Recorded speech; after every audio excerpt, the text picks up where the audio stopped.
Have a swill, this is mill, this is not discard theme, in your hand, so many cards, with his screens, and his words, and his words, and his puns, in his chair, he is there, still writing. In your graveyard, zombies, zombies, zombies, bees. What's in your graveyard? In your graveyard, zombies, zombies, zombies, bees. Oh, hi, I didn't see you there.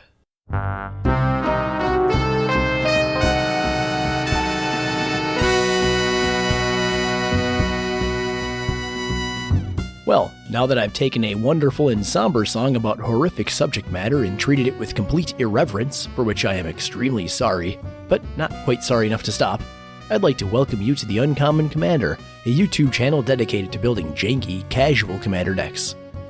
Today's video features one such deck, and it is built on a $100 budget.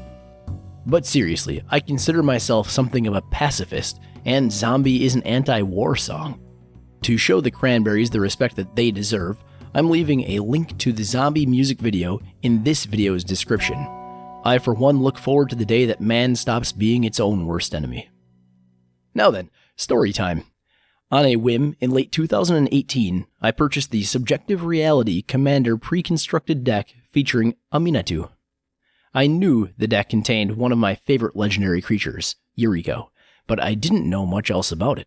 I thumbed through the cards and saw two creatures that I immediately liked at least as much as Yuriko, if not more.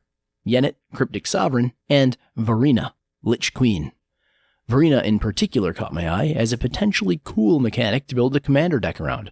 I tried making several Varina decks and they were all crap, so I quit and forgot about it. Then one day, while browsing EDHREC, I happened upon Varina and realized they have over 1,800 Varina decks listed on the site, and only 5 of them are mill. In a world where psychic corrosion exists, this is simply unacceptable. There need to be more Varina mill decks on planet Earth, and I'm going to team up with Varina to make that reality happen. All hail your zombie overlady, Varina, Lich Queen. She costs 1 and Esper-colored mana to cast, has a 4/4 body, and is a legendary creature zombie wizard, and has 2 pretty excellent abilities. The first says, whenever you attack with 1 or more zombies, draw that many cards, then discard that many cards. You gain that much life. The other says, pay 2 generic mana and exile 2 cards from your graveyard. Create a tapped 2/2 black zombie creature token. So she's a little bit like a Chainer Dementia Master type of reanimator, except that you aren't actually returning creatures from the graveyard and are instead using them as fuel to raise zombies. With this deck, the strategy will be to fill our graveyard up with cards as fast as we can, and then exile those cards to create a zombie army. The real fun is that we're not just going to win by overwhelming our opponents with zombies, we're also going to be milling them, at least as fast as we're milling through our own cards. Maybe faster. As an aside, these videos are a passion project for me, but I'm not above getting paid to be passionate. If you'd like to support this channel and are planning on buying some cards online anyway, please go to the links to TCG Player in my video description. Those are my affiliate links, and when you buy cards and other knickknacks through those links, I get a very small portion of the sale, which I put toward upgrading this channel and its content. Every bit helps, so please consider it. And now that that shameless begging is out of the way, let's talk about one of the most important parts of our game plan: ramp spells. Ideally, I like the ramp in my decks to feed into the rest of my game plan. If we can ramp and get cards into our graveyard at the same time to fuel zombie creation, that would be a big help later in the game. These are here to help fill our graveyard and get us some mana. Expedition Map and Armillary Sphere will fetch lands for us without ramping.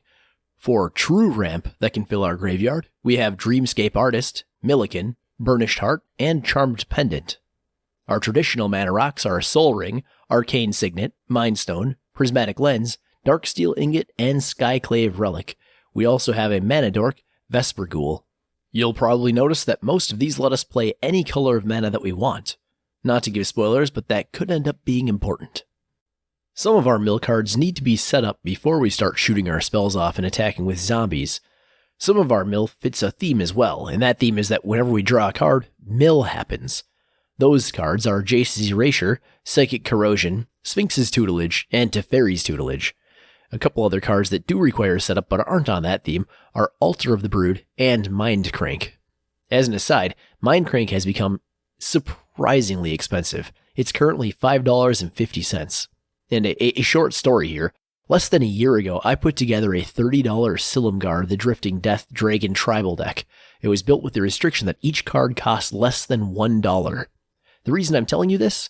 Well, that would be because the deck had Mind Crank in it. That was less than $1 a year ago. Wow, that is some monstrous inflation. Okay, so now you're probably thinking, this guy said this is a mill deck, yet he only listed 6 mill cards. That's not enough for a mill deck. This guy obviously doesn't know what he's doing. Well, you're right, I don't. But I did at least know enough to know that it's not enough for a mill deck. So don't you worry your cute little head off. We're capable of doing 2 things at once, as are our zombie token generators. These are Dread Summons, Undead Alchemist, Necromaster Dragon, and Stitcher Geralf, all of which help mill. Also creating tokens and having other synergies in the deck are From Under the Floorboards and Liliana, Death's Majesty. As you can tell, none of these just make zombies, but I really want to highlight Undead Alchemist as an underrated all-star here. It has the best parts of Mind Crank and Necromancer's Covenant, spoiler alert, as static abilities, on a card that splits the difference of cost in mana versus cost in cash money. It's a perfect middle ground for this deck. So we've ramped, we've put cards into just about everybody's graveyards, and we've got a board state. Baby, we got a stew going. But let's not rest on our laurels. We've got to make sure we keep pushing the game state constantly forward, and for that we'll need card draw. Our card draw engines are Monastery Siege, Oath of Scholars, Teferi's Ageless Insight, and Patient Rebuilding. My favorite find out of all of these is actually Oath of Scholars. It does have an oracle text which fixes the card's terminology. It says, at the beginning of each player's upkeep, that player chooses target player who has more cards in hand than they do and is their opponent. The first player may discard their hand and draw 3 cards. Maybe I'm being a little too cute here, using a weird old card like this one, but it's a cheap way for you to fill your graveyard while getting consistent card draw, and if your opponents use it too, then they're feeding into your game plan. Seems solid enough. Our bursts of card draw come from Liliana's Standard Bearer, Windfall, Corpse Augur, Fact or Fiction, and Into the Story. These bursts of card draw, especially the ones from Liliana's Standard Bearer and Corpse Augur, are here to help you rebuild when somebody blows your board up, like small insurance plans. Varina is the engine of our deck, as you've probably noticed, so it's a good idea to try to protect her. I've included slightly more than 6 ways to do that, but you'll only see 6 right here. Those are Lightning Greaves, Etchings of the Chosen, Linvala, Shield of Seagate, Gift of Doom, and the counter spells, Didn't Say Please and Induce Paranoia. I don't know whether I'm being kind of a jerk or benevolent, but I fully intend to tell people, say please when they cast their removal spell on Varina. If they do, I won't cast Didn't Say Please. Good manners get you everywhere with me. And bad manners get you killed. Evasion is also going to be important for this deck, since most of our zombies will be fairly small. Here we have Open into Wonder, Sleeper's Robe, Filth, and Wonder. The first 2 double as even more card draw, while those last 2 need to be in your graveyard, which should be super easy to do. So easy, in fact, that you'll probably accidentally do it at some point. Also, more Rebecca Gay art. Yay! The worst thing that could happen to this deck is somebody casting a static graveyard hate card, like Rip in Peace or Leyline of the Void. Because of that, we're sporting some artifact and enchantment removal alongside of our creature removal. These are Disenchant, Forsake the Worldly, and Esper Charm. The creature removal cards are Erebos' Intervention, which can also be a graveyard hate card if you absolutely need the graveyard hate, Orzhov Charm, Murderous Rider, and Overseer of the Damned. Orzhov Charm will also be useful if Varina gets targeted by removal and you don't want to pay her commander tax when you recast her. Overseer of the Damned doubles as incidental zombie creation and has a high CMC to make you pay for that flexibility. If he's too expensive or too slow for your tastes, I recommend Seal of Cleansing or Victim of Night as a replacement, depending on what type of removal you need more. Our board wipes are fairly zombie-centric and are named Citywide Bust, which will avoid almost all of our zombies, Necromantic Selection, which will give us the best creature that it kills and turn it into a zombie, and Necrotic Hex, which will totally repopulate our own board with zombies. Well, we've managed to fill everyone's graveyards up with stuff and get tons of value out of Varina, but we didn't mill everyone to death. So what do we do now? Worry not, that's exactly what was supposed to happen, for we have come upon our payoff cards, and now it's time to cast them. We have Grimoire of Death, Necromancer's Covenant, Boneyard Parley, and Haven Ghoul Lich. Grimoire of the Dead is basically the slow budget version of Rise of the Dark Realms. The key difference is that this one turns all of the creatures that it reanimates into zombies. Necromancer's Covenant is going to exile all of the creature cards from somebody's graveyard and give you a field full of zombies. Oh, and now your zombies also have lifelink, just as an aside. Boneyard Parley is like the inverse big brother of Fact or Fiction.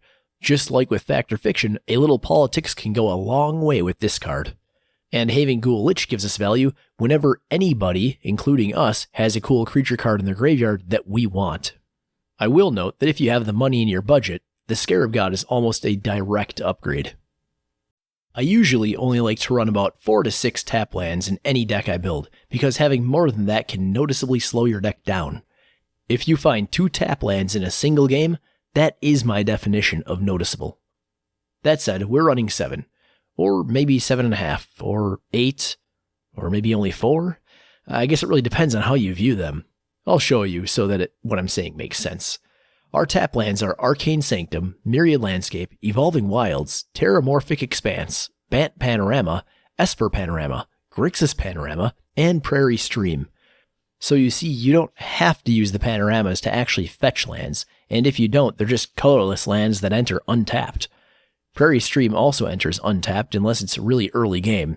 In any case, being able to sacrifice lands to find other lands is useful for Varina, as it fills our graveyard with zombie-making material.